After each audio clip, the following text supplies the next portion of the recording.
दज्जाल का white palace तैयार हो चुका है और ये किसी और ने नहीं बल्कि सऊदी गवर्नमेंट ने खुद बनवाया है। मदीना के बाहर दज्जाल जिस जगह पर क़याम करेगा यानी कि इंतज़ार करेगा, उस जगह का नाम है हबशा की पहाड़ी या उसका दूसरा नाम है जबले हबशी। क्या आप इस बात पे यकीन कर सकते हैं कि सऊदी गवर्नमेंट ने खुद इस पहाड़ी की चोटी के ऊपर एक पैलेस बनवाया है और उस पैलेस को नाम दिया है किंगडम पैलेस। और इस महल की तामीर से हर मुसलमान मुल्क ने सऊदी गवर्नमेंट को रोका था, लेकिन सऊदी गवर्नमेंट ने किसी मुल्क की भी बात नहीं सुनी।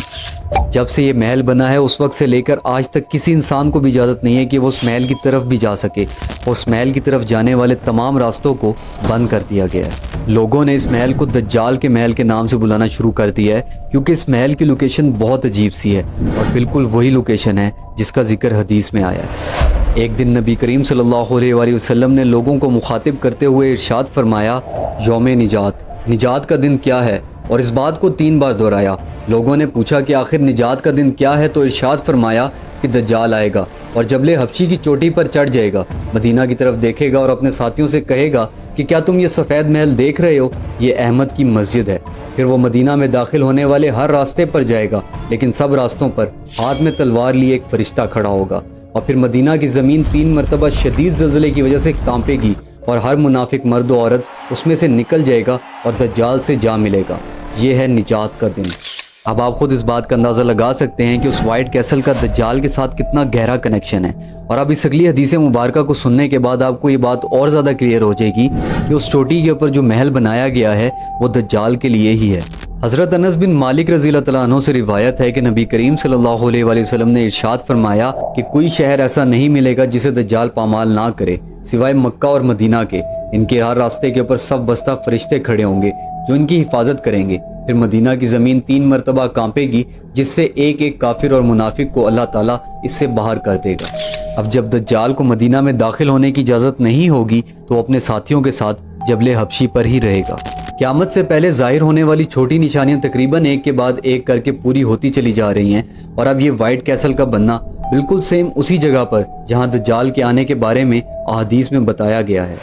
दज्जाल के जाहिर होने से पहले इस दुनिया के इकोसिस्टम में बहुत सारी चेंजेस आएंगी, और इस्लामिक पॉइंट ऑफ व्यू से जो चेंजेस इस दुनिया में आएंगी वो ये हैं। दज्जाल के आने से पहले इमाम मेहदी का ज़हूर होगा। दज्जाल के आने से 3 साल पहले पूरी दुनिया में कहत साली पड़ जाएगी, लोग दीन से दूर होते जाएंगे और जहालत बढ़ती जाएगी। दज्जाल के ज़ाहिर होने से पहले बहुत सारी जंगें होंगी।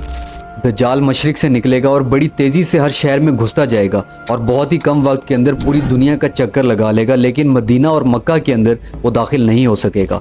दज्जाल झूठा खुदा होने का दावा करेगा और लोगों को झूठे मौज़े दिखाएगा, और उस वक्त पूरी दुनिया के अंदर अफरा तफरी और बेसुकूनी फैल जाएगी।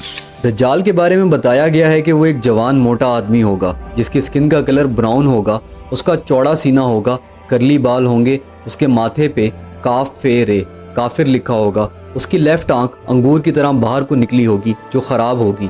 वो तेजी से चलेगा और उसकी कोई औलाद नहीं होगी। पहले वो झूठा नबी होने का दावा करेगा और फिर उसके बाद खुदा होने का, और उस वक्त हज़रत ईसा अलैहिस्सलाम का नज़ूल होगा, वो उसे ख़त्म कर देंगे यानी कि मार देंगे। सऊदीया का किंग मोहम्मद बिन सुलेमान इस वक्त यहूदियों और ईसाइयों के लिए एक एक्टिव एजेंट के तौर पे काम कर रहा है, और ये बात इस वक्त पूरी दुनिया जान चुकी है।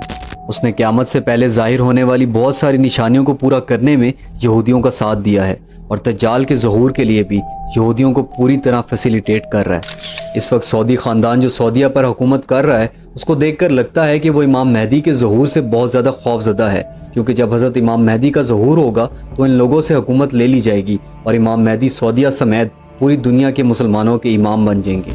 इस वक्त सऊदी गवर्नमेंट यहूदियों और ईसाइयों के साथ मिलकर जितने भी प्रोजेक्ट्स पर काम कर रहे हैं, उसमें से ज़्यादातर क़यामत की छोटी निशानियों में से।